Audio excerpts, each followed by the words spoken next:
dengan membawa golok panjang. Kalau kita di sini bilang parang ya, Ya, panjang parang, sekali. mandau. Ya, seperti itu. Mau dihempas lah ibu saya itu begini. Mau ditimpas, Iya, kalau mau bahasa orang sini ditimpas. mau ditimpas. Nah, kita semua mundur lah, takut ya kan, mundur. Halo teman-teman, kembali lagi bersama Om Ete di channel YouTube Kebanggaan Kalian Semua. Jadi di video kali ini sesuai request kalian di komentar video sebelumnya tentang kisah karomah Abah Imansah, kali ini Om Ete hadirkan part 2-nya dengan ada narasumber baru, narasumber yang berbeda ya. Jadi di video kali ini kita bercerita tentang karomah dari kesaksian karomah dari murid-murid beliau yang lain ya. Nanti juga Om Ete ceritakan karomah yang pernah Om Ete saksikan juga secara langsung, dan karomah dari murid beliau yang lain yang Om Ete itu pernah tanya ke mereka. Jadi Om Ete kumpulkan dan menjadi sesi part 2 ini. Sebelum videonya mulai, Om Ete minta kalian untuk berkenan mau subscribe, terus itu loncengnya juga diaktifkan. Kalau suka bisa di like video ini maupun komentar guys. Kalau gitu tanpa berlama-lama lagi, langsung aja Om Ete perkenalkan. Di sebelah ini ada narasumber baru. Ya, perkenalkan diri, siapa ini?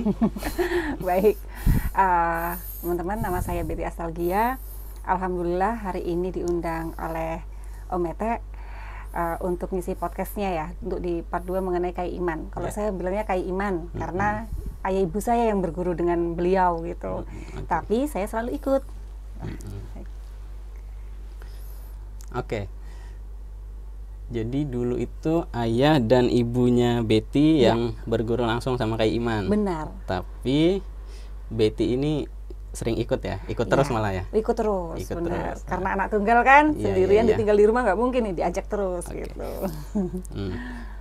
Jadi kali ini permulaan kisah dimulai dari narasumber dulu ya teman-teman ya, biar dia ndak lupa juga nanti begitu Om Ete kebanyakan cerita duluan dia lupa malah versinya dia ini gimana gitu kan. Iya, Nah iya, kalau iya. gitu oke.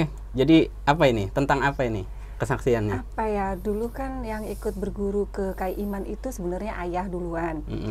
Nah selang nggak sampai setahun ya, sekitar 3-4 bulan gitu ibu saya ikut.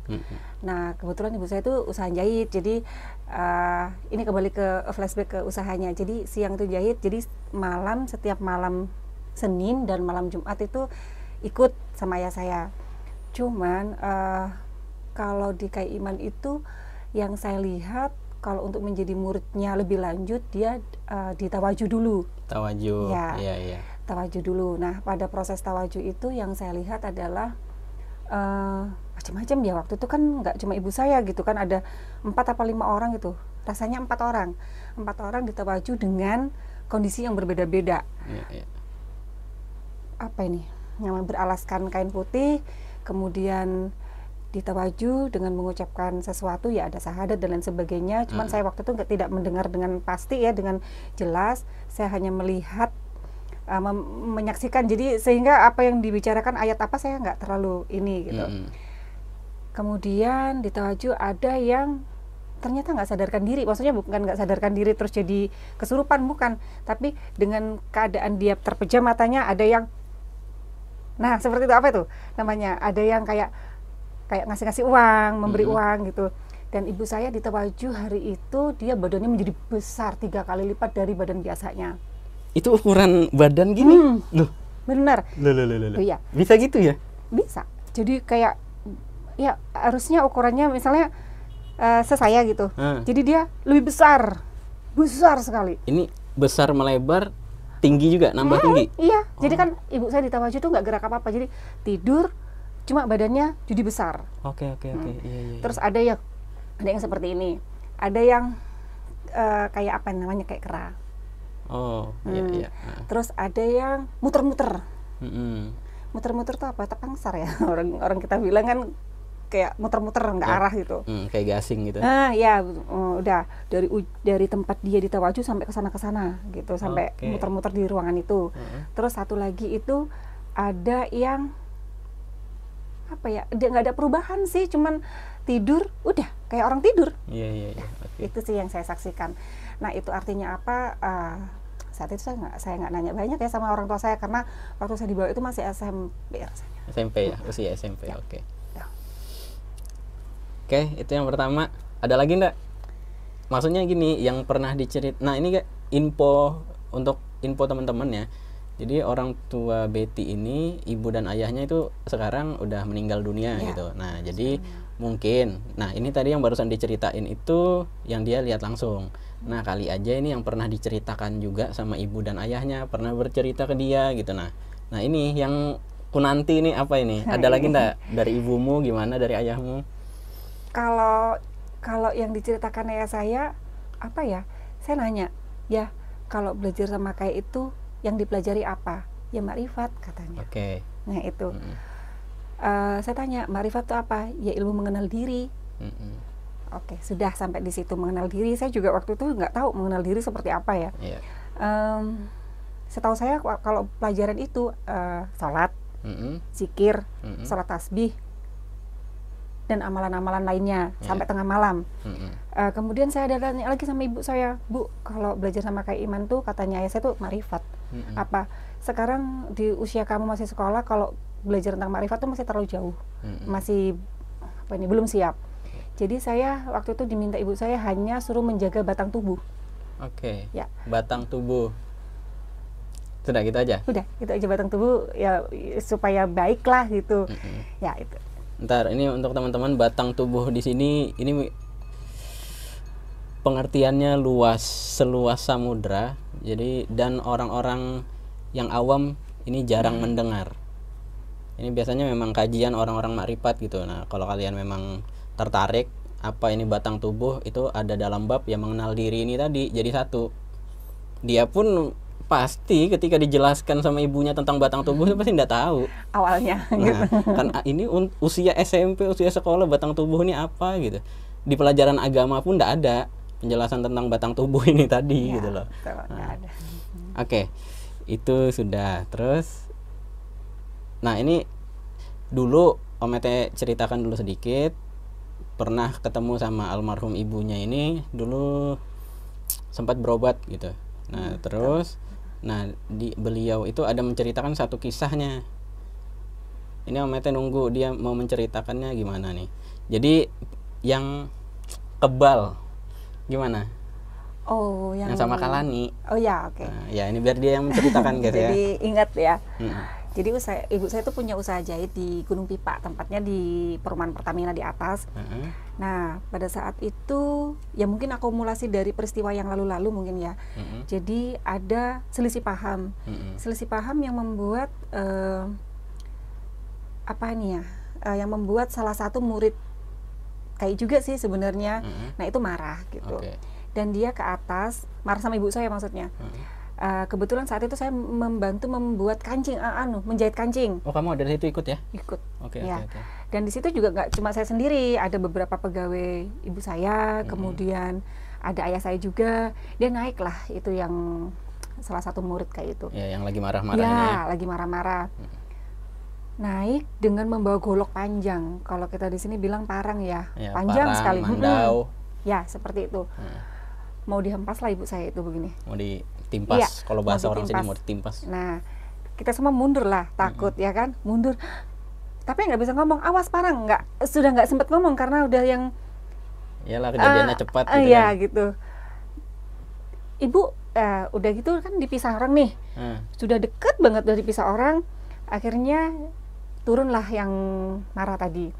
Kemudian saya bilang sama ibu saya, Bu, kenapa tadi nggak menjauh kok makin dilihat aja, itu kan parang. Takut nanti kalau kena pasti ada apa-apanya. Bukan, kayu katanya. Oh, ibu malah ngomong kayu gitu ya? Iya. Jadi yang saya sendiri juga bingung kan. Iya. Nah, ayah saya bilang, Mah, itu parang. Bukan, kayu. Semua pegawainya itu juga bingung. Mbak Mun, itu parang. Nama ibu saya Maimunah. Jadi biasa kalau pegawainya manggilnya Mbak Mun. Iya. itu tadi itu parang Mbak, golok. Bukan, itu kayu. Kalian ini apa sih, orang bukan apa-apa kok dijadikan besar. Itu kayu. Hah, kayu. Bingunglah kami semua. Ya sudah itu. Jadi setelah itu terjadi kami pulang. Saya tanya lah, Bu, tadi kok kayu? Iya, penglihatan aku kayu tadi itu. Loh kenapa begitu? Ya Kak Lani itu naik dan marah. Saya cuman bilang gini, ya Allah, Paman, Kak Lani naik. Saya cuma nyebut nama guru saya, Paman Imansah, dan itu kayu. Tapi memang dari awal penglihatan dia nggak bilang itu parang? Enggak. Jadi emang dari awal? Dari awal dia naik, Pak, dia tahu kalau ini mau marah, tahu ibu saya yang murid tadi itu. Jadi dari awal naik, dia bawa kayu, makanya ibu saya nggak mundur, karena dari awal lihat itu udah kayu. Iya. Tapi semua orang yang di situ bilangnya kami itu mundur, parang, karena memang yang kami lihat itu Iya, parang gitu ya, mandam. Wah. Ngeri juga. Dulu aku pernah diceritain juga sama ibunya ini, guys. Cuman aku nggak tapi ngemet ya. Gitu Dan ternyata ini versinya gitu loh. Pasti anaknya ini kan diceritakan lebih banyak, lebih detail gitu. Karena live juga ngeliat juga, kemudian kami juga tanya sampai nggak tidur sampai subuh karena hanya membahas parang kayu. Ya sudahlah. Pantas dia reaksinya gentar. Iya, nggak gentar dia. Ternyata yang dia lihat kayu ini. Ya betul aja. Jadi sebenarnya sih kalau menurut saya ya, pernah sih ada satu peristiwa lagi, kami itu ada ke hutan ngukur tanah ya. Kita ada beli apa nih namanya, tanah, sebidang tanah lah di hutan. Di situ ada ular panjang. Nah, Ibu, ular. Nah, saya kan memang selalu dibawa. Jadi, Ibu, ular, ayo ular kayu. Langsung disebutnya begitu. Jadilah ular itu akar. Jadilah ular yang sepanjang itu menjadi akar. Itu yang bilang berubah jadi akar siapa? Ayah saya. Oh, ayahmu. Iya. Dan akhirnya ular itu menjadi akar sampai kita naik mobil masih akar. Padahal waktu itu kan dia merambat-rambat nggak karuan gitu kan ya. Ya itu. Iya. Wah. Ini kayak kisahnya Nabi Musa ini ceritanya, guys. Benar itu. Ini aku berdengar nih. Dulu ayahnya kalau yang ini enggak pernah cerita gitu lah. Iya. Karena Kak Iman sudah nggak ada ya waktu itu, waktu yang yang kamu lihat ular itu sudah posisi enggak ada, meninggal ya. Meninggal dunia. Dan apa ya? Kami kan sudah jarang pertemuan lagi, jadi ya mungkin nggak sempat tercerita gitu. Iya. Gitu. Oke. Sudah ada 3 nih. Terus masih ada lagi enggak? Apa ya, yang emang benar-benar nyata ada sih. Beliau itu sebelum meninggal itu kan masuk rumah sakit. Masuk rumah sakit pindah-pindah ya, rumah sakit Kanuyoso, kemudian rumah sakit tentara. Pokoknya pindah-pindah gitu. Pada saat dokter datang nggak bisa ngomong. Namanya stroke kan, jadi kan kena sarafnya saraf mulut. Dan mati badan sebelah. Jadi dia nggak bisa ngomong lancar gitu. Ya tapi emang nggak pernah ngomong gitu. Ngomongnya hanya dengan bahasa isyarat. Dan waktu ibu saya ke sana, biasalah kita kan, apa kabar Man? Gimana, sehatkah sudah? Ngangguk-ngangguk. Angkat tangan, baca doa. Dan itu selalu, dan itu lancar. Nggak ada cacat sedikit pun pada saat membaca doa. Ini doa bahasa Arab ya? Doa bahasa Arab, ya begitu. Jadi ibu saya datang selalu baca doa. Nah kalau ini juga Om Ete saksi langsung, salah satu saksi langsung, guys. Jadi kan memang namanya tamu ke rumah itu tidak pernah berhenti. Entah itu orang belajar, entah itu orang ada requestnya, permintaan segala macam, hajat. Nah itu begitu diminta bacakan doa, ya lancar. Tapi begitu disuruh ngomong gini, nggak tahu apa-apa sudah. Kita ngerti aja nggak bisa. Wah ini kan aneh gitu loh. Zaman aku kecil itu aja aku sudah bisa mikir ini aneh, ini orang tua kenapa gini.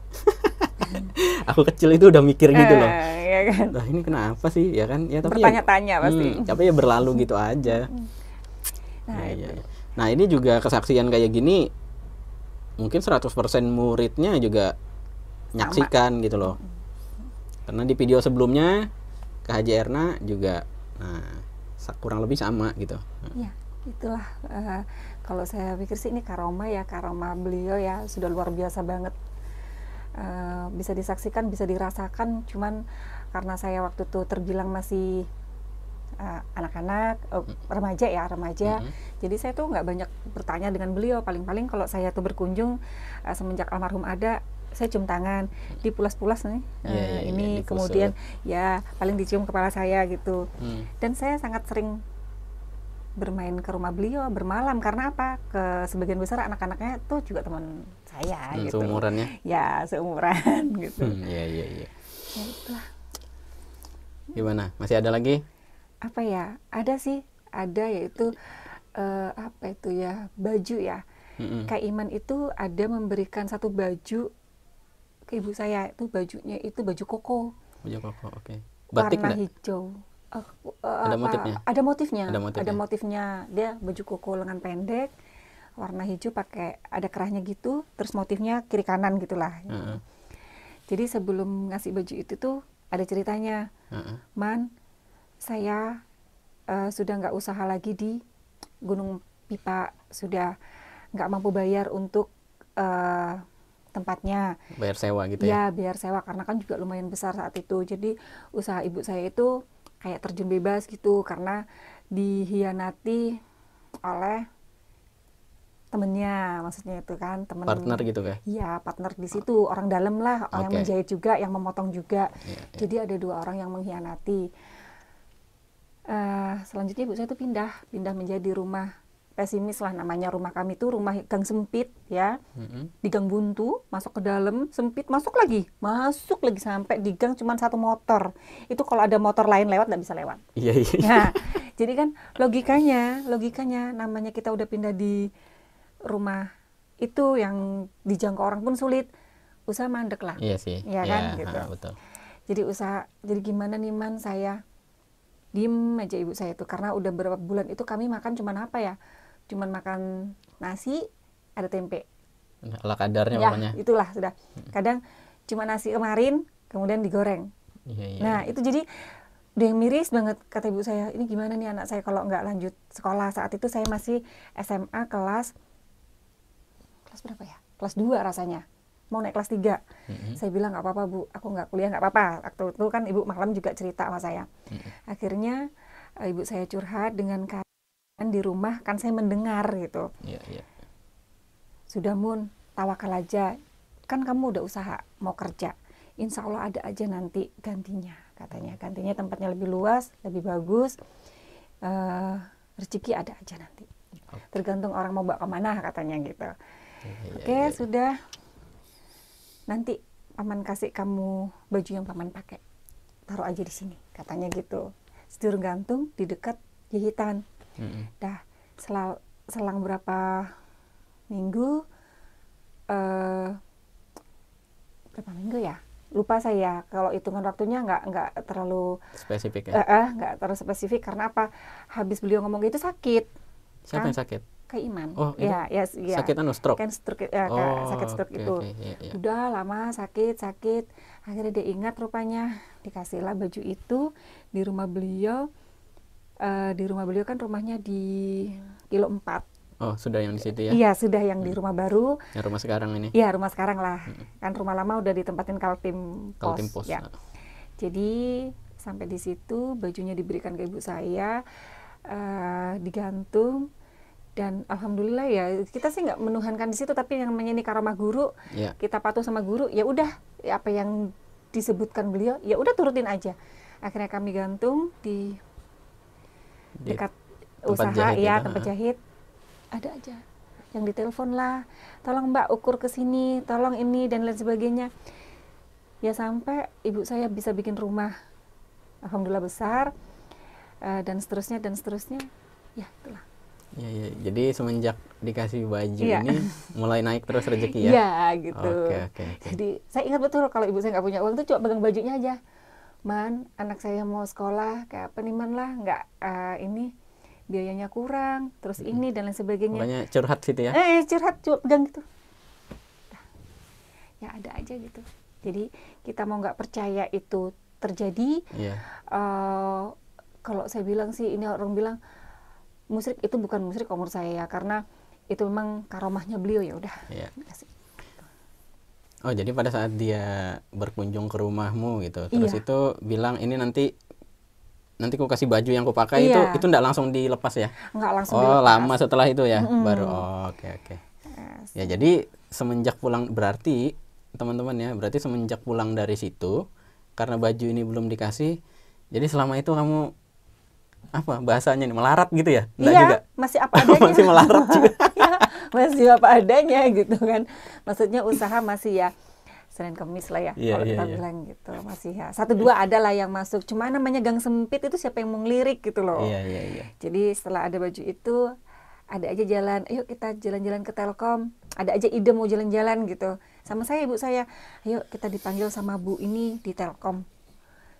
Zaman saya tahun 96 itu kan Telkom maju-majunya ya. Ya kan, saya sama ibu saya tuh jalan-jalan ke perumahan Telkom, perumahan bos-bos, dan itu kita nggak kenal satupun. Saya ke situ, ini rumahnya bos Telkom siapa? Ibu siapa? Saya tukang jahit. Kita datengin tuh, satu rumah. Jemput bola ya? Iya, jemput bola. Dan itu ibu saya ngantar karena saya udah bisa naik sepeda motor. Oke. Ya. Ya, itu guys. Ya. Begitu dikasih bajunya, mengandung karomah si baju ini, dan begitulah gacor. Bahasa sekarang tuh rezekinya langsung gacor gitu ya. Iya. Ya itu akhirnya dikenalkan sama ibu, saya lupa namanya, ibu Budi atau bu siapa itu ya, lupa. Ayo saya kenalkan guru TK, siapa tahu Mbak Mun bisa menjahit pakaian TK. Dikenalkanlah TK Telkom. Iya. Selanjutnya Sandi Putra. Selanjutnya ini, dan sebalik papan TK-nya ibu saya nggarap. Oh, jadi ibumu sudah handle satu kota Balikpapan Ya. untuk jahitan baju anak sekolah TK, ya? iya, TK. baru TK. TK langsung, ya itulah. Ya, ini berarti salah satu karomah tuan guru gitu kan? Ya, alhamdulillah. Ya. Itu live yang memang benar-benar saya saksikan, saya lihat, dan saya antar ibu saya itu. Jadi tadi ada cerita dia nyaksikan badan ketika ditawajuh, badan ibunya membesar 3 kali lipat, terus itu kebal, ibunya dia jadi kebal. Maksudnya kebal ini ndak sempat kena, cuman semua orang di situ ngomongnya yang dipegang si pelaku ini tadi adalah golok gitu, parang. Tapi ternyata ibunya tak gentar, ya wajar aja tak gentar karena di matanya ini berubah jadi ranting kayu. Ya, ranting. Ya pantas aja, itu anak kecil juga ndak lari guys. Kan gitu ya? Ya betul. Ya itulah. Oke. Terus yang terbaru ini langsung bisa handle job besar, satu kota, jahitan baju anak TK, ibunya dapat job. Ya, betul. Ya, alhamdulillah. Ya. Oke, masih ada? Apa ya, kalau menurut saya sih itu, kalau yang lain-lain kan yang kejadian di orang kan saya nggak bisa menceritakan, Ya, meskipun betul. saya lihat gitu. Yang saya bisa menceritakan kan kejadian memang di keluarga saya gitu. Oke. Nah, kalau gitu ini mulai cerita versi Om Maite ya. Jadi dulu mungkin ada 2 atau 3 nih, kalau aku nggak lupa semua. Jadi kejadian ini sekitar umurku 5 tahun. Jadi ketika umur di bawah 5 tahun itu aku nggak bisa ingat apa-apa itu. Ini pengakuan jujur ya. Jadi umur 5 tahun ke bawah itu nggak bisa ingat apa-apa. 5 tahun ke atas ini yang sampai sekarang masih aku ingat gitu. Jadi gini, pada saat itu ini masih di rumah lama yang gedung biru sekarang. Gini, kondisi sudah stroke, sudah lumpuh separoh. Ketika tempo hari itu anak muridnya perempuan itu datang ke rumah berkunjung kan, terus bawa buah semangka. Aku itu duduknya dari Abah itu ndak jauh bang, mungkin sekitar 2 meteran aja jaraknya. Nah dia duduk di kursi gini, aku duduk di lantai kan. Ya itu ngeliat aja, dulu kan udah ada hiburan, udah ada TV ya. Ya. Nah terus itu si anak murid ini datang bawa buah semangka, tapi yang bawa buah ini kondisinya sakit, tempo hari itu cacar. Jadi pakai rok itu kan, kalau sekarang kan orang pakai rok itu panjang sampai bawah ya. Nah kalau dulu tuh di bawah lutut aja, jadi kan kaki ke bawah ini masih kelihatan gitu. Nah itu ya penuh cacar lah. Di kakinya kanan kiri penuh cacar, di badannya. Terus itu si yang bawa buah ini tadi disuruh ke dapur motong, belahkan si buah ini tadi. Nah, buahnya dibelahkan biar bisa dimakan. Tapi ya kalau bahasa, maksudnya kayak bahasa isyaratnya itu kamu sendiri yang harus belah gitu. Nah makanya dia disuruh pergi ke dapur sendiri, dia sendiri, bukan nyuruh yang lain, tapi dia sendiri harus belah buah ini, menyediakan untuk si Abah ini tadi. Oke, sudah disediakan di meja kayak gini. Abah Imansyah duduk begini, mejanya begini, disediakan di piring dua potong aja semangka itu, sudah, terus langsung dimakan. Si anak murid ini tadi berdiri aja dia di depan meja ini, nah nggak berani kemana-mana kan, padahal nggak disuruh juga gitu, nggak disuruh berdiri nungguin di situ tuh nggak. Oke, dia makan, terus dipanggil suruh ke depan sini, sudah dikunyah-kunyah nih di mulutnya nih semangka nih, terus itu disembur bahasa sini tuh guys, disembur kakinya itu, nah sembur itu ya. Nah aneh bin ajaib, ini yang kusaksikan sendiri ya, itu 90% hilang sekejap mata. Saya yakin itu. Nah itu yang kusaksikan langsung tuh, 90% hilang. Ya masih, kalian tahu kalau cacar kering itu masih ada hitam-hitam itu, nah ya sisa gitu, tapi ya mulus sudah, kaki betisnya itu udah mulus gitu, cuman sisa hitam-hitam itu lah, hitam pun itu sudah memudar gitu. Makanya perhitunganku sekarang itu 90% hilang bersih gitu loh. Ya, Aku kalau ingat itu ya juga geleng kepala gitu kan, wah. Ya tapi ya aku bersaksi langsung gitu kan. Oke, itu satu. Makanya sampai sekarang pun udah habis pikir ini ilmunya orang tua ini kayak gimana sih gitu kan. Oke, itu satu. Terus itu yang kedua itu gini, kondisi sakit ya sudah, intinya sudah stroke, lumpuh gitu kan. Udah bisa, aku nih tahu nih, aku sekecil itu umur 5-6 tahun itu tahu bahwa ini orang udah bisa ngomong, orang tua ini kan udah bisa ngomong, tapi ngajak jalan itu cuman main gandeng aja, ndak ngomong. Kalian tahu kan orang tua kalau ndak mau ngomong tuh main gandeng aja, namanya aku masih kecil juga ya ikut aja orang tua kan, digandeng terus naik angkot. Pakaiannya tuh ya biasa aja, cuman pakai celana panjang, baju ala kadarnya, ndak pakai songkok, ndak pakai apa. Sudah naik angkot. Nah, tapi aku sepanjang jalan itu kan mikir, ini orang tua bawa uang ndak nanti, bayarnya kayak mana. Aku sekecil itu sudah mikir gitu loh, karena aku ndak mau ribut, aku takut kan dimarahin supir. Ini tahu-tahu ndak bayar lagi loh. Aku mau bela diri gimana coba? Lo orang tua lumpuh gitu, aku harus gimana nanti? Kalau dia ndak bayar misalnya diomelin supir kan? Oke, sudah. Jadi di sepanjang jalan tuh aku perhatikan betul guys si Abah ini. Maksudnya nanti dia masukin tangan ke kantong kan, siapa tahu ada uangnya gitu kan. Itu di bajunya gini ada kantong juga ke meja. Jadi aku tungguin, aku perhatikan, ndak lepas pandanganku itu. Kalau orang ini kan biasa jalan dalam mobil gitu, matanya lihat sini, apalagi orang ndak pernah jalan kayak udik gitu. Begitu ngeliat jalan kan senang nih, dibawa jalan. Aku ndak, itu orang tua aku perhatikan betul. Aku pusing, stres di dalam angkot situ. Ini gimana dia bayar nanti? Ya sepanjang jalan aku perhatikan, ndak lepas pandanganku itu memang tangannya ndak ada ini, ndak ada masukin ke kantong untuk menyiapkan uang. Nah begitu, ini kan tujuan mau ke rumah Kak Haji Erna di Gunung Satu. Nah kemudian dia nyuruh supir stop itu kan cuman ditepuk gini aja, tapi posisi stopnya itu pas 12 pas ya, ada pohon itu ndak tinggi, ndak besar, itu kalau ndak salah pohon mangga, kalau aku ndak salah ingat tuh kan, jadi daunnya lebat, stop lah di situ. Jadi emang menurunkan kaki dari angkot itu ya sudah langsung pegang pohon, iya setengah meter nih jarak pohon sudah gitu, nah kayak di trotoar gitu loh kalau sekarang kan. Ya sudah, dia tahu-tahu begitu turun tangannya langsung megang si pohon ini, daun, langsung ke daun gini. Aku ndak ada lihat dia gini-gini mau bayar angkot, itu ndak ada. Pokoknya langsung dari daun gini bayarkan ke supir. Begitu kulihat ya memang uang. Padahal begitu turun angkot tangannya ndak masuk kantong, ndak pegang uang, jadi langsung begini. Nah benar, terus bayar, ndak minta kembalian. Kalau di Balikpapan bahasanya angsul itu ndak diminta, udah gitu aja. Tapi ya memang uang. Kalau itu bukan uang, supir angkot pasti protes, kan gitu. Benar, ya. Dan ternyata nggak disuruh kembaliin, ya senang lah supir angkot. Ya sudah kemudian. Nah itu Tapi sebenarnya kalau yang daun jadi uang saya juga pernah lihat. Kamu pernah lihat ya? Jadi daunnya itu 3 jadi uang.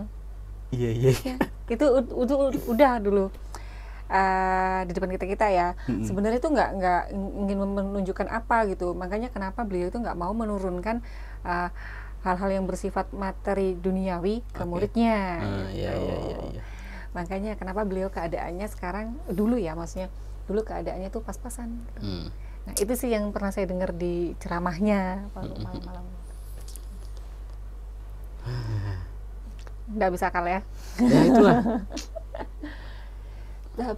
Ada lagi, saya kan paling sering tidur di rumah beliau ya.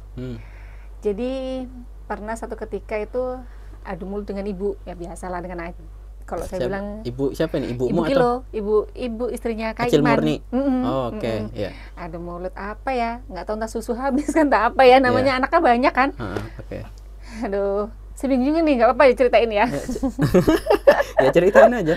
Jadi ya ada satu anak itu namanya Mbak Yana, kan orangnya cuek banget ya. Iya. Saya kan berteman tuh tidur satu kelambu sama Mbak Yana. Kayak kah Baraja katanya. Kayak kah? Ya udah sering itu katanya. Ya udah. Itu kamu nanya sama Mbak Yana, ya. anak beliau. Ya sudah. Mbak Yana tidur lah, namanya dia kok menurut saya tuh anak paling cuek. Tapi paling asik sih diajak ngobrol karena saya selalu cocok gitu. Suatu ketika malam ya, malam nggak tahu jam berapa, karena di rumah beliau tuh jam dindingnya ada di ruang tamu di atas, gitu di ruang tamu depan. Sholatlah beliau, begitu cek sejadah itu uang. Ngibah. Iya, ngibas sejadah ini uang. Jadi udah selesai sholat, beliau berdiri kan, sedahnya pasti diambil kalau kita habis sholat kan. Cek, udah uang. Hah? Saya kaget lah. Katanya nggak ada uang, tuh uang di bawah sajadah. Wih, kayak bohong dong sama ibu gitu, sama nenek gitu kan.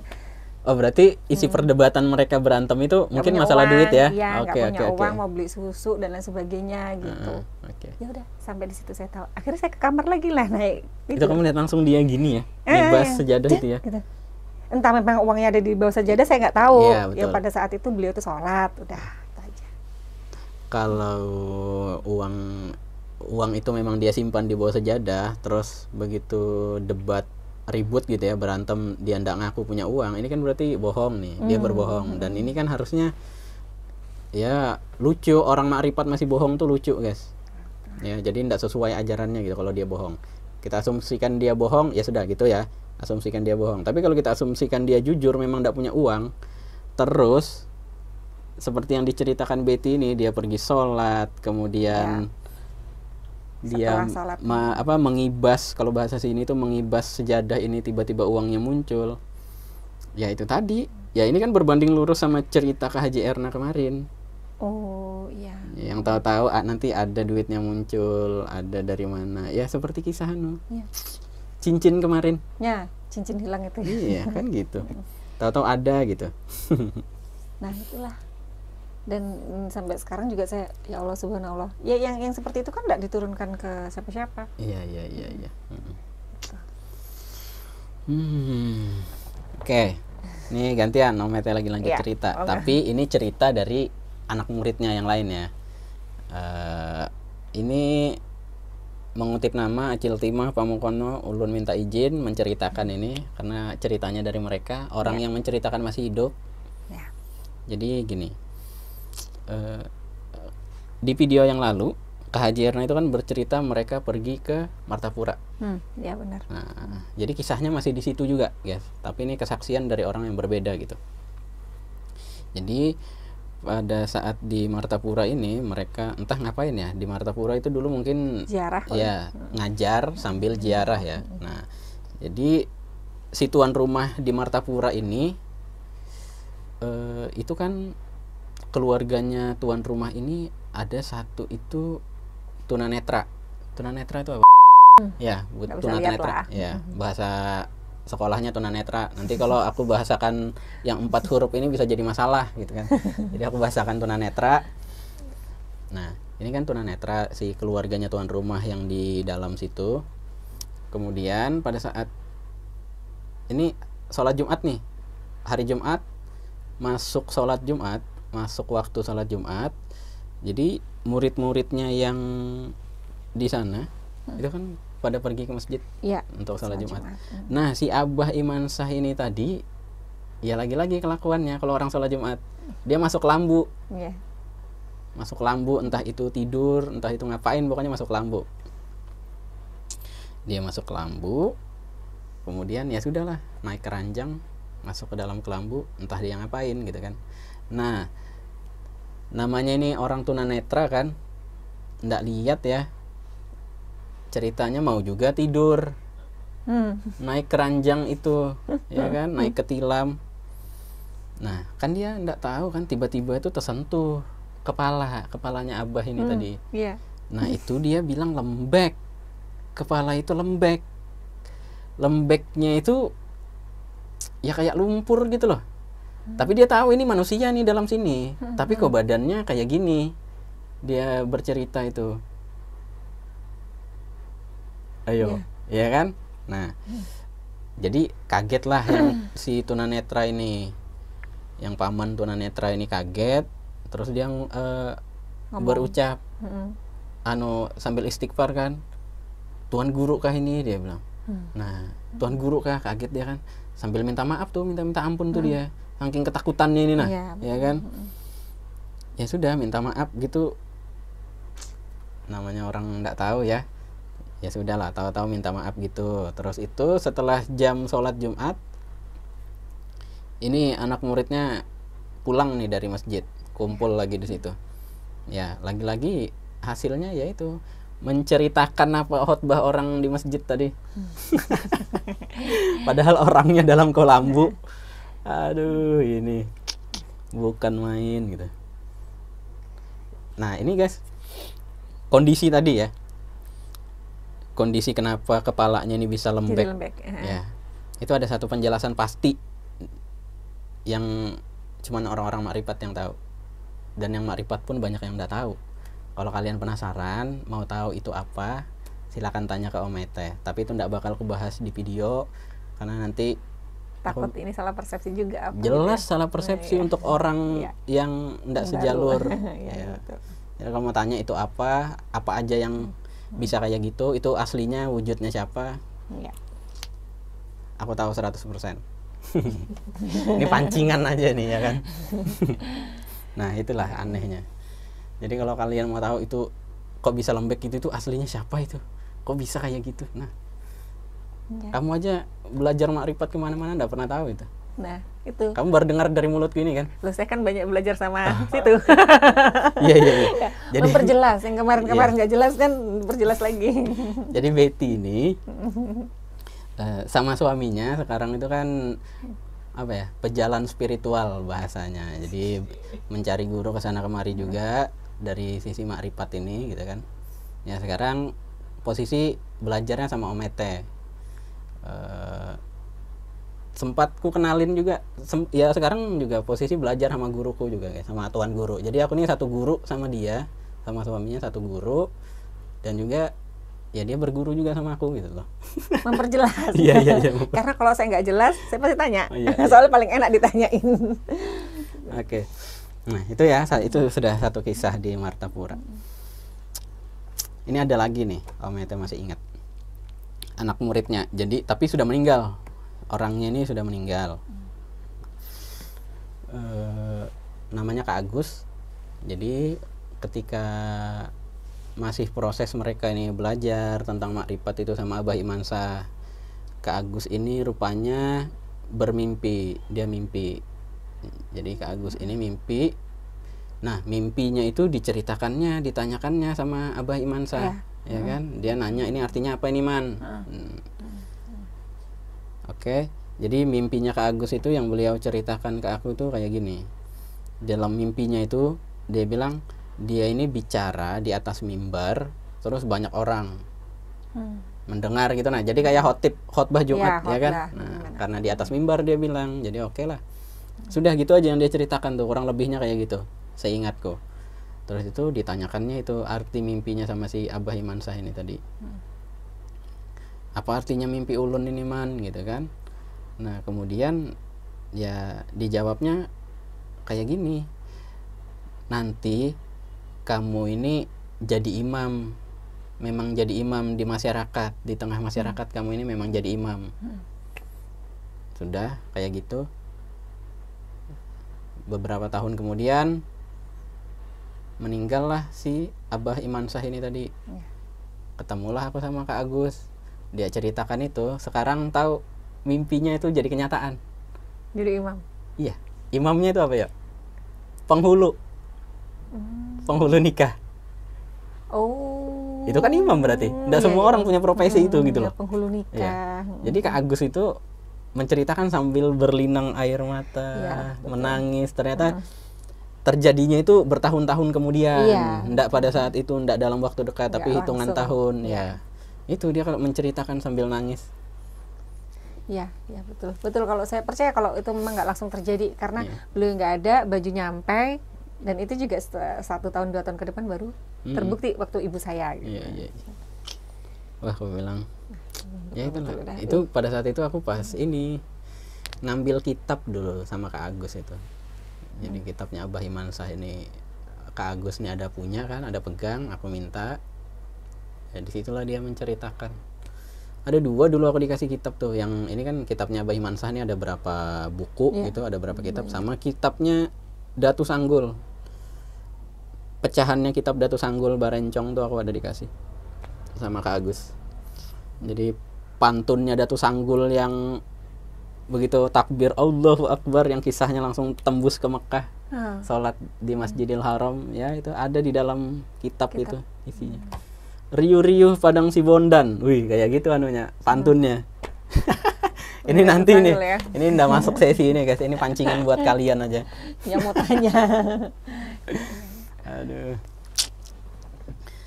Oke, ini lanjut lagi, ada lagi cerita karena Pres baru diceritain kemarin. Iya. Kemarin kan aku ke tempat Acil Timah. Nah ini untuk info teman-teman juga, nanti di akhir sesi video itu Om Ete mau muat ini ya, fotonya Abah Imansah ini nanti ada Om Ete muat fotonya. Ini loh orangnya biar kalian tuh tahu juga, karena ini juga request dari murid-muridnya. Coba aja ditampilkan, oke? Nanti kita buatkan. Jadi kalau ada dokumentasi juga yang dulu proses belajar itu pas kumpul-kumpul, nanti kalau datanya ada, bahannya ada, dimasukkan juga ke ending video gitu. Nih cerita yang Pres baru kemarin diceritain. Jadi ini Bude. Bude Gunung Pipa, tahu kamu? Tahu. Acil Timah. Ya, kakaknya suaminya Acil Timah. Oh iya. Jadi dulu Bude ini ditanya sama Abah Imansah. Dia nanya gini, Bude, di kampungmu itu ada makam ya? Maksudnya makamnya itu makam yang tanahnya tinggi. Oh ya. Kondisi tanahnya tinggi ya. Makam siapa sih di Banjar itu yang ada? Makam wali siapa di Banjar tuh yang tinggi itu? Ada, dia makin tinggi. Iya. Datuk Sanggul kah? Bukan. Lain Datuk Sanggul. Pokoknya iya. Ada, saya pernah ziarah ke situ cuman lupa. Emang makin tinggi, dia makin tinggi gitu. Iya. Jadi kayak hidup bentuk apa itu? Kerucut ya? Iya, pokoknya kayak tunggul. Ya, kayak gunung kecil gitu, guys. Jadi bentuknya ya itulah, makin kalau ini HP kan atau botol aku itu makamnya gitu. Itu di Nisan kah? Nisannya makin tinggi. Bukan tanahnya, makin tinggi. Kalau nisannya tetap. Oh, nisannya tetap. Jadi tanah yang untuk ngubur yang di tengah itu dia makin tinggi gitu. Dan semakin tahun semakin tinggi. Jadi itu tanahnya kayak hidup. Iya, oke. Nah, itu yang di Banjar. Iya. Ada makam wali kayak gitu. Om Ete sih belum pernah ziarah ke situ. Cuman nah ini lanjut kisahnya Bude tadi. Jadi Abah Imansah ini nanya, Bude, di kampung situ ada makam ya yang kurang lebih kondisinya sama, ada tanahnya gitu juga, meninggi, tambah tinggi. Ya, tambah tinggi gitu kan. Awalnya Bude ini kan enggak sadar dia ini nanya apa sih gitu kan. Tapi setelah dia ingat-ingat, ternyata jaraknya itu cuma beberapa meter dari rumahnya, di belakang rumah. Mungkin 10, enggak sampai 50 meter lah, pokoknya deket lah kemarin ceritanya itu. Di Banjar juga kah? Enggak, di Jawa. Oh, di Bude Jawa. kan, Bude Oh, kan Bude. orang Jawa. Oh iya ya. Di Jawa. Di Jawa sana. Nah, jadi ditanyakan gitu, Bude baru, oh enggak man, iya katanya kan, ada memang gitu, cuman ya sudah, gitu aja. Iya. Pembicaraan habis sampai situ. Nah, apa sih yang aneh gitu kan dari cerita ini sebentar, karena belum selesai. Ini ku lanjut dulu, ku kasih lihat yang anehnya ini apa gitu. Yang anehnya itu, kita ini kan sudah bisa tahu ya berdasarkan cerita bahwa Abah Iman Shah ini bukan orang sembarangan ya, Iya. berkaromah ya. Benar. Kenapa beliau bisa nanya tentang makam itu sama Bude padahal nggak pernah ke sana, Iya. ya kan? Tahu-tahu nanya gitu, ternyata terbuktinya baru sekarang ini. Jadi sekarang ini makam yang ditanyakan itu sekarang mengeramat. Jadi ternyata makamnya mengandung karomah juga. Iya. Jadi sudah mulai dikeramatkan makamnya itu kan, mungkin dibuatkan kubah juga di sana. Yaitu silsilahnya jelas, entah ini syekh siapa, entah ini syekh siapa. Dulu pas ditanyakan itu kan ya kayak makam orang biasa aja. Iya. Nggak terawat, bahkan berdasarkan cerita yang diceritakan kemarin tuh sudah mau rubuh, udah nggak layak gitu. Tahu-tahu dipugar. Ini baru aja orangnya baru pulang dari Jawa yang menceritakan. Baru berapa hari pulang dari Jawa. Jawa mana? Nah itu aku nggak detail.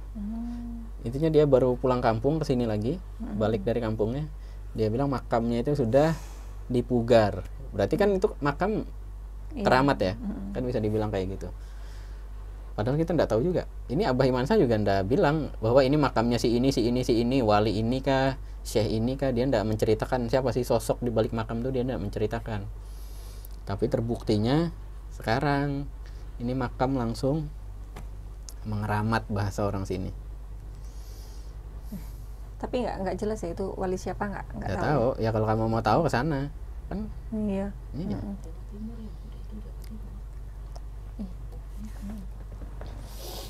Oh iya.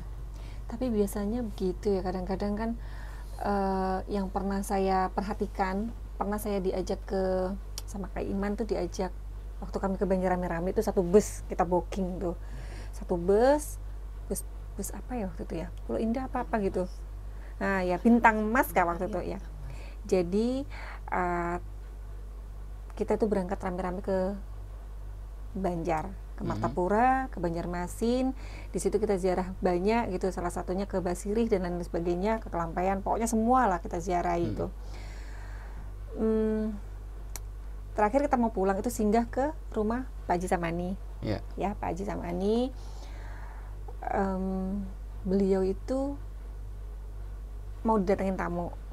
Ya kan, mau didatengin tamu, tapi belum berkenan dengan tamu itu gitu ya, dengan tamu tersebut. Akhirnya beliau tuh nggak kemana-mana gitu, tetap di situ, tetap ada di situ gitu. Jadi aduh, karena kalau tamunya ini datang,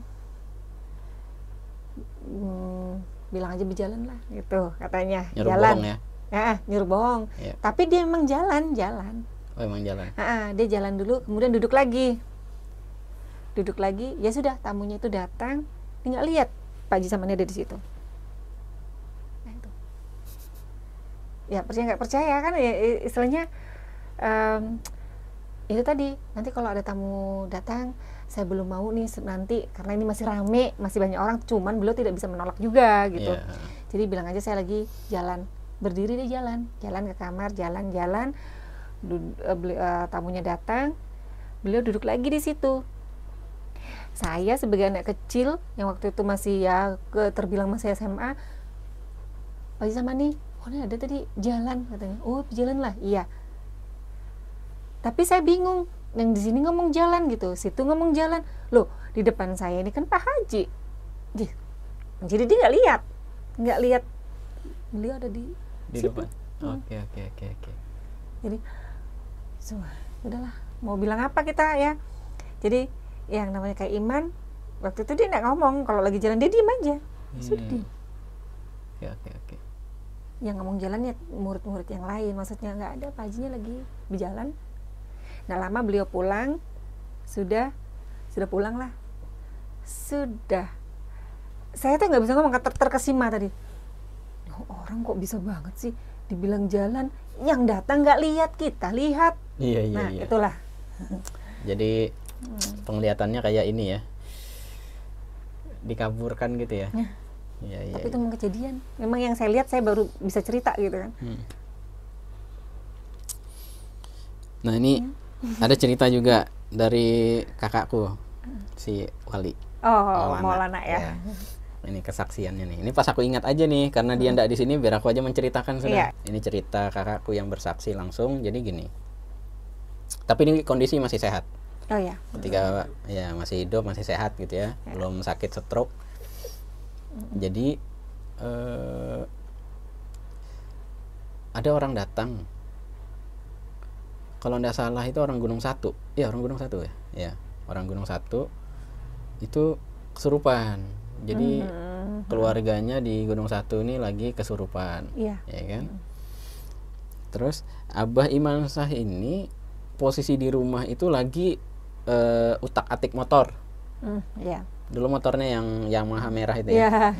Motor kalau sekarang butut itu loh ya. Kalian tahu lah zaman dulu tahun 90-an motor Yamaha yang merah itu. Motor kesayangan. Motor legend. Nah, dia masih utak-atik motor tuh. Datanglah si tamu ini mengabarkan, "Man, minta tolong nak, di rumah sana si Anu kesurupan." Oke. Dia bilang, "Anu, itu kan ada Wali di situ." Iya. Nah, ada anaknya guys yang menceritakan ini. Jadi lagi berdua dia sama Abah Iman Shah ini utak-atik motor. Datang si tamu ini minta tolong kayak gitu, terus dia bilang, "Ya sudah, kamu pulang aja duluan, nanti aku nyusul." Iya. Ya kan? Nah, jadi si tamu ini pulang itu Wali ikut di situ. Iya. Jadi Wali ini ada anaknya yang dipanggil namanya Wali guys ya. Buat teman-teman ya. Bukan, maksudnya bukan Wali yang sakti berkaromah itu, bukan. Ini nama panggilannya aja Wali. Kemarin juga sudah diceritakan ke Haji Erna kan. Ada anak yang bernama Wali gitu. Nah, ini yang menceritakan ke aku. Nah, jadi Wali ini ikutlah dia pulang. Entah kak siapa sih dulu itu yang menjemput minta tolong tuh. Ikut ke Gunung Satu kan. Karena bilang Abah Iman Shah ini duluan aja, nanti aku nyusul. Nah, jadi sudah lama perjalanan Wali ini. Motornya orang ini kan lebih bagus daripada motor Abah Iman Shah. Iya. Jadi kan lebih kencang lah, lebih laju hitungannya kan gitu. Harusnya. Ya. Nah, begitu si Wali ini sampai sana, ternyata Abah ini sudah duluan sampai. Dan acara sembuh menyembuhkannya itu sudah selesai malah. Paham saya. Iya. Iya. Itu. Jadi loh. Jadi secara hitungan matematis aja kan, wah, ini jarak tempuh dikali dibagi kecepatan berapa, nanti kan hitungannya kan keluar tuh, ada angkanya, ilmu pasti loh. Tapi ini kok bisa, mana motornya kalah kencang lagi sama yang tamu ini tadi kan gitu. Tapi kok malah dia duluan sampai sana. Begitu Wali sampai sana ini sama yang tamu datang ke rumah, acaranya malah sudah selesai. Sudah sembuh. Iya. Jadi kan heran, dia heran kenapa ini. Nah, itu ada ilmunya. Ini aku kasih tahu kalian ya buat informasi, itu nama ilmunya melipat bumi. Itu kajian orang makrifat memang biasa di Kalimantan sini maupun di Jawa, di daerah lain Indonesia. Banyak yang punya ilmu kayak gitu. Namanya ilmu melipat bumi. Jadi memangkas jarak. Iya, memangkas jarak, betul. Iya, memangkas jarak tempuh. Itu ada ilmunya tuh. Ya. Karena di kitabnya tertulis kayak gitu. Ya, ini loh untuk memangkas jarak, melipat bumi, ini ilmunya, ini amalannya. Nah, aku ada itu. Aduh. Iya. Ya, apapun yang terjadi yang kita saksikan tuh, bagi saya sih itu bukan hal aneh lagi ya, karena sering ya. Iya, karena saking seringnya ya, jadi udah hal biasa ya. Jadi udah sering, bahkan tuh misalnya kalau kesurupan aja dengan menyebut namanya beliau aja kan sudah, nah ya kadang-kadang langsung sembuh, bukan kadang-kadang sih emang sembuh gitu. Ya, itulah. Sudah berapa lama sesi kita ini? 57 menit. Oh, 58 menit. Ya. Masih ada cerita Nabet? Saya sih sebenarnya nggak banyak cerita ini, rasanya mau nanya-nanya lagi. Malah mau nanya? Mau nanya-nanya. Ya, oke lah. kuizinkan dia nanya ya, kalau misal jawabannya masih awam-awam aja, bisa aku tampilkan di YouTube. Tapi kalau sudah sifatnya rahasia, Ya. terpaksa ndak bisa aku masukkan ke dalam video guys ya. Oke, mau nanya apa nih? Ya. Jadi kan karena saya juga pernah apa ya namanya ke beliau yang di apa sih namanya di Anjir ya. Siapa? Abah saya Iya, siapa? Oh, KAI, ya. Ya, Tar. jadi terus.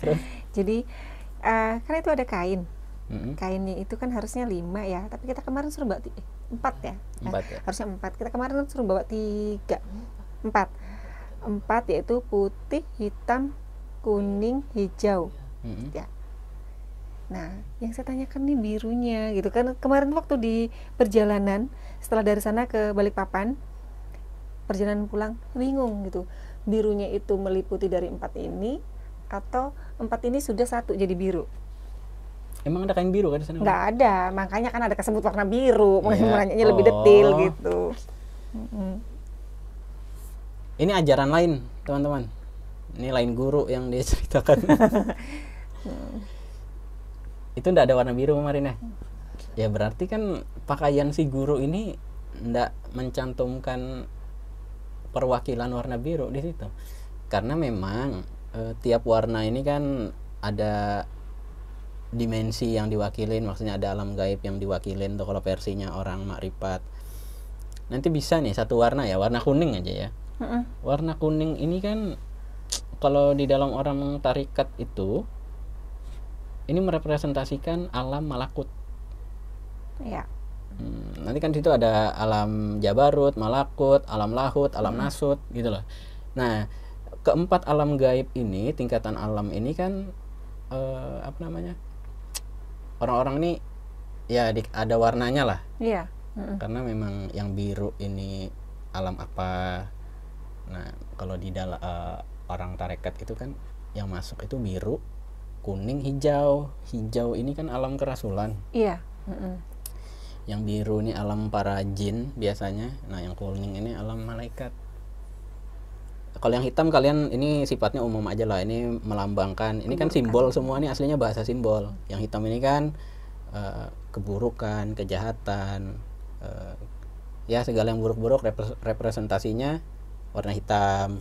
Yang putih ini representasinya adalah kebersihan, Kebaikan. kemurnian, kesucian, gitu-gitulah. Iya. Yang merah ini biasanya emosi tuh, gitu-gitu. Iya.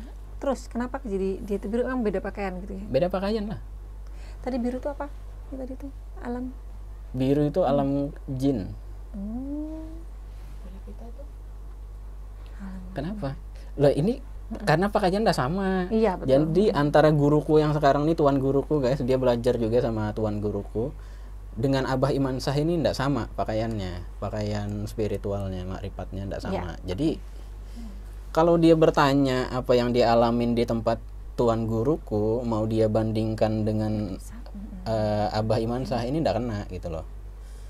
Dan aku ndak mencampur juga, ndak bisa mencampur dalam video ini, ndak bisa aku campur karena ini sesinya Abah Iman Shah gitu kan. Nanti biar ya kalau mau, ini juga tuan guruku masih hidup, ya nanti bisa lah aku tanya, mau kah aku masukkan kisah tuan guru nih, siapa tahu berkenan, ku panggil, ku hadirkan di sini, ku dudukan di sini, ya biar kalian mendengar cerita aneh bin ajaib salah satu wali paling, Nah, subhanallah. ya, ya gitulah ya, Sudah, oke. Jadi gimana? Mau kita akhiri? Ya boleh deh, nanti Oke. nanyanya di luar ini. Ya, di luar sesi ya. Iya, betul. Oke, teman-teman. Berarti sesi video tentang riwayat Tuan Guru Ayahanda Iman Shah Bani Hasyim itu berakhir sampai di sini. Terima kasih kalian sudah mau menonton ya. Jangan lupa subscribe-nya, loncengnya diaktifkan, follow semua sosial media Omaite. Linknya sudah disertakan di deskripsi. Oke. Untuk konten Untold Story selanjutnya, Omaite tetap menceritakan hal-hal aneh bin ajaib yang sejenis kayak gini ya. Entah nanti narasumbernya siapa, itu masih dalam proses. Terima kasih juga Betty sudah bersedia menjadi narasumber. Oke, ceritanya ya sama, keren, ajaib, aneh, ndak jelas, ndak masuk akal gitu ya buat orang awam tuh ya gitulah. Semoga nanti Om Ete bisa menghadirkan narasumber-narasumber lainnya yang berkualitas gitu. Amin. Oke, kalau gitu thank you so much untuk videonya. Sampai jumpa di konten-konten Untold Story berikutnya. See you next time dan bye-bye. Terima kasih. Halo teman-teman. Maaf nih. Jadi Om Ete mau meralat beberapa informasi yang ada di awal-awal video, di awal maupun pertengahan video, yang Om Ete bilang bahwa cerita riwayat hidup maupun kesaksian karamah tentang Abah Iman Shah ini berakhir di part 2. Nah, itu udah Om Ete bilang di menit-menit sebelumnya. Nah, itu mau Om Ete ralat karena tidak berakhir sampai part 2 sini aja. Jadi akan ada part-part berikutnya. Karena itu ada request. Jadi tentang kisah mudanya Abah Iman Shah, Om Ete baru dapat cerita. Nah, itu ada request juga untuk diceritakan. Terus nanti ada juga kesaksian dari anak muridnya yang lokasinya jauh dari sini, di Kalimantan Tengah. Makanya itu Om Ete mau kumpulkan sumber daya juga untuk bisa mengakses ke sana atau mendatangkan si orang ini ke sini tadi. Oke, kira-kira begitu informasinya. Ini Om Ete mau minta nginfoin juga buat teman-teman. Buat teman-teman khususnya di Balikpapan yang punya cerita-cerita sejenis kayak begini, mau itu kisah aneh bin ajaib seputar karomah gini maupun kesaksian langsung tentang hal-hal aneh itu, kalau berminat bercerita, kalian bisa hubungi Om Ete. Caranya DM aja ke Instagram Om Ete ya. Itu linknya udah ada di deskripsi. Nah, terus buat teman-teman yang belum nonton part 1-nya, Om Ete sertakan juga link video part 1 di deskripsi ya. Oke, gitu aja. Terima kasih. Sampai jumpa di video-video Untold Story berikutnya. See you next time dan bye-bye.